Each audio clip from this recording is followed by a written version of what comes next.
Attorneys can choose experts, but experts can also exercise selectivity about who becomes a client of theirs. Your expertise alone will not legitimize your choice as an expert witness. The other side's attorney may want to diminish your credentials and will want to tear down what you have to say. The opposing attorney may attack the credibility of what you say, or have written and published. Knowing in advance what techniques an opposing attorney may employ to attack your credibility should help you decide whether to take a case. You have to anticipate how weak or strong you will be when an opposing attorney uses these techniques. The name of the game changes depending on both the setting and the litigants. If a corporation sues an individual and then retains you to help them in that civil case, the other attorney may disparage your services as an expert by pointing out your bias toward big business and that you have no empathy toward shopkeepers or entrepreneurs. On the other hand, the defense has its share of guilty parties. Some individuals presume the probable guilt of a defendant if a government brings charges in a criminal matter. If you accept an assignment as a defendant's expert witness, the other side may try to tie you in personally or at least emotionally to the crime. If you are an expert that never takes defense cases, you can expect then that the attorney will attack your bias toward plaintiffs. These verbal attacks attempt to undermine your credibility with the jury. Consider that your client may in fact be innocent or guilty.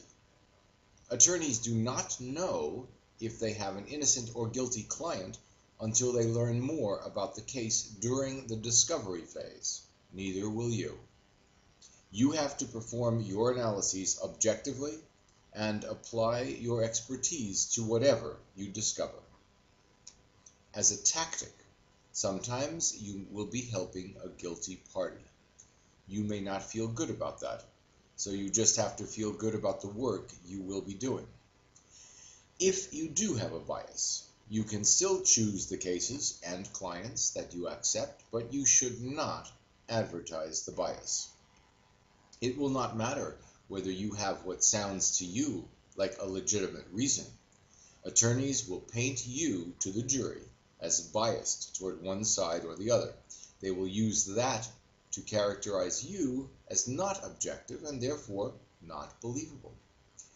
You should select your cases based on your qualifications and the integrity and stability of the client or law firm, and perhaps simply the interest you have in the subject matter of the case. Accepting a blend of plaintiff and defendant cases will substantiate your reputation as an objective and impartial expert witness. A balanced caseload will shield you from potential attacks that may come from a bias in case selection. Generally, lawyers contact you because your CV underscores your expertise in the subject matter of their case. In the initial conversation you have to determine whether your qualifications fit the specifics of the case. You should only take on cases in which you have enough knowledge and experience to do the job and to meet eventual challenges in court.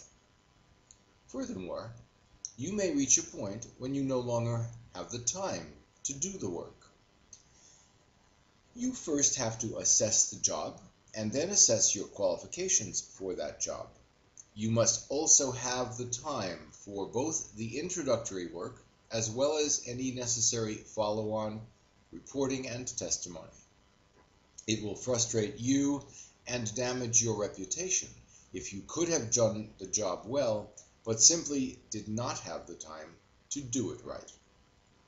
You no doubt have other work to do while you perform the demanding responsibilities of an expert witness.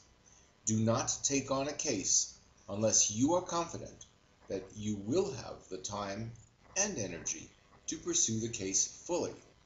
This includes several things. First of all, being able to complete the required tasks, being able to prepare a thorough report, being able to attend meetings, being prepared to participate in phone calls, also prepare to spend the necessary travel time for testifying in depositions and trials, as well as occasionally meeting with the attorneys at their own offices.